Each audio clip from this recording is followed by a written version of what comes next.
breaker, breaker into the black. This is Longhaul Preacher, and I ain't going back.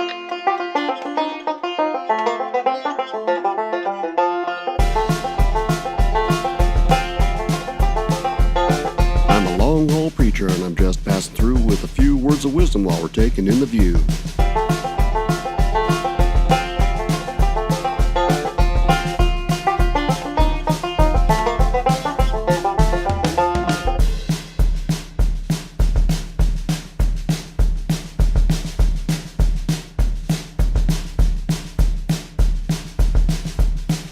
Howdy folks, have to be quick, but I didn't want people thinking I had no idea what I'm talking about after posting that last exploration update a month ago. With CitizenCon about to start today, in fact I'm watching the live stream right now, Cloud Imperium Games has updated their ship's matrix to match the toolboxes that have been created in the process of getting the game up to Alpha 3.0. And this has meant substantial changes to the much older concept ships as well as tweaks to the newer ones. A few surprises, a few additions, and yes, some disappointments. So, let's call this exploration update, Exploration 2.1. I've broken this down into starter, small, medium, large, the vehicle class, and one honorable mention with a surprise. Note that I based the sizes on the size of jump engine, and this has led to an additional surprise and possible disappointment. But as I mull it over, I think I understand the logic behind it, so please stick with me as we go through this. Starter. Mustangs and Auroras, even those not in the starter pack, are pretty well considered by the general population to be starter ships. 3 are now marked as Pathfinder, a subcategory of exploration ships dedicated to making the first leap into a new location, whether it be a new jump point or a first landing on a planet. Places where a quick escape may be more necessary than a good scanning system. So, if you want to form an exploration group with your family, keep this in mind. You will want at least one good scanning ship in your group to start. That being said, the starters to look at for the rest of your starter exploration fleet are the Aurora ES or LX and the Mustang Beta. Now, there's currently a bug in the new ship matrix, or at least it kind of looks that way, that makes the cargo space of the Auroras 0, which is not entirely true. And they have apparently decided to give the Mustangs a cargo of 0 as well. Now, expect the Auroras to be upgradable to a cargo box. In other words, as an attachment on the bottom, using a single utility hardpoint. The Mustangs do not have this hardpoint.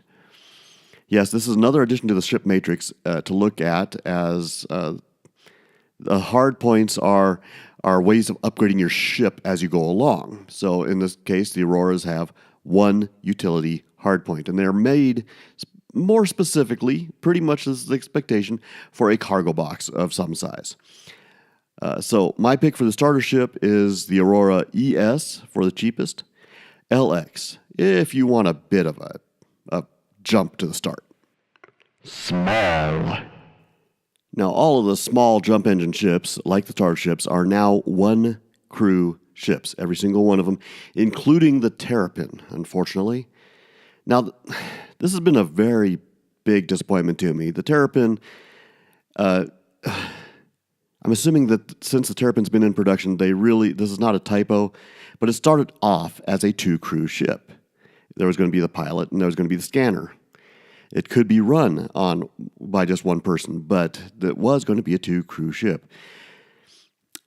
Now, it may still be a great little defensive ship, but beyond that, I'm very disappointed. I'm going to just leave it at that, because otherwise I'm just going to rant. The other two, the 315P and the F7CR Hornet Tracker, are great little fast fighters. The 315P better at speed, and the F7CR a military fighter with defensive capabilities. Previously, the Hornet was also considered a possible poor man's command and control ship for its military radar. I don't know if that's still there in the works. If that's for you, great. But my pick for this group is going to still be the 315P. Now why? Because it has 2 cargo units of space. No other ship in the starters or small selection have cargo space out of the box. Auroras will have more cargo space using cargo pods than the 315P, but the 315P has a scanner you want as well. So consider the 315P and Auroras for your family's starter exploration company. Medium. Now here we start into the expedition or long-term exploration craft. Here is another disappointment, though. The showing of the Freelancer DUR with a medium jump engine.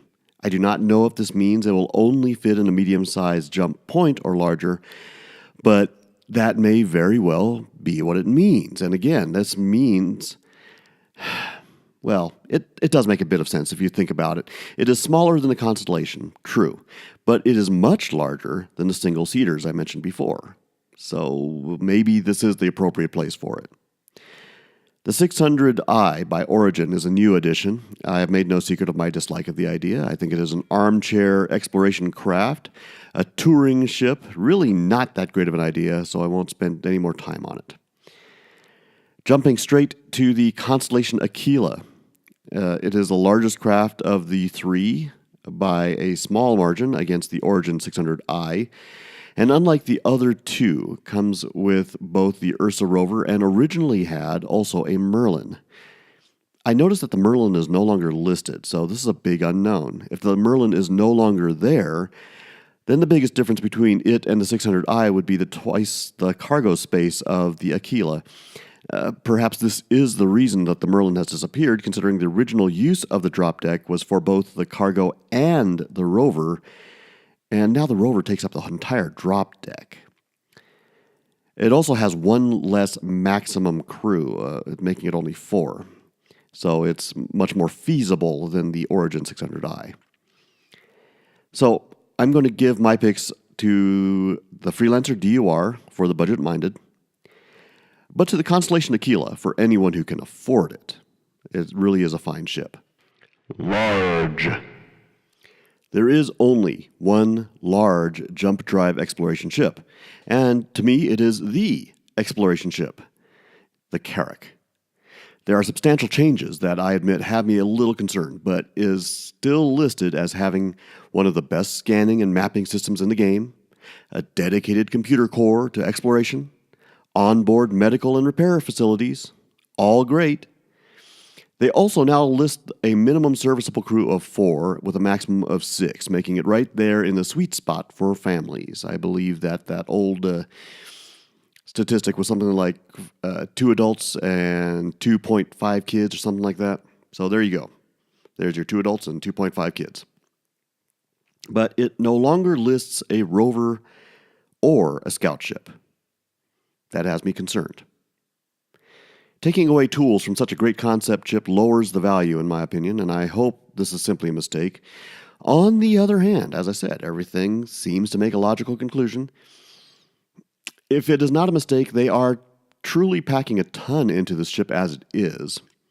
We still have yet to see anything in regards to the medical or repair facilities, for example, and it already had a huge cargo area on top of that. It's still listed as having 1,000 cargo units of space, in fact. It could very well be that they just needed the space that was taken up by the proposed rover and scout ship hangar, and it just wasn't feasible without making the dang thing even larger than it already is. Vehicles. There are 3 vehicles listed under Exploration or Pathfinder, one of which has me scratching my head a bit. Now, the Ursa rover, of course, we've already talked about. It's the obvious choice since it already comes with the Aquila. Up to 2 crew plus 4 cargo space, you can go out onto a planet and bring back quite a few souvenirs before taking off again.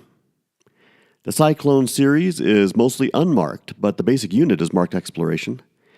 I would say that the base and the radar package versions are what will continue to be Exploration units. Then there are 2 others that seem to be more based on combat or racing.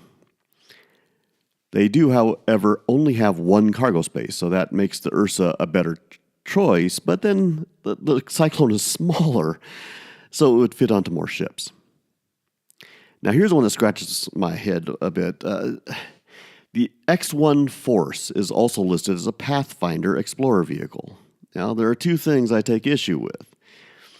First, out of the three, they are listed as racing, pathfinding, and touring, but the Force is more of a weapon vehicle. It has better weapon.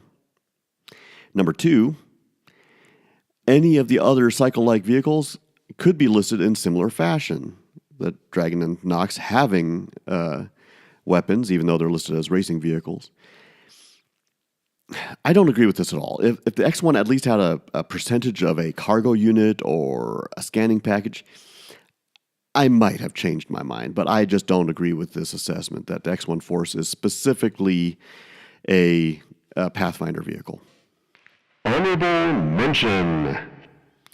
I have mentioned this before, but I will say it again. The Endeavor really can be the ultimate exploration ship, but for its size.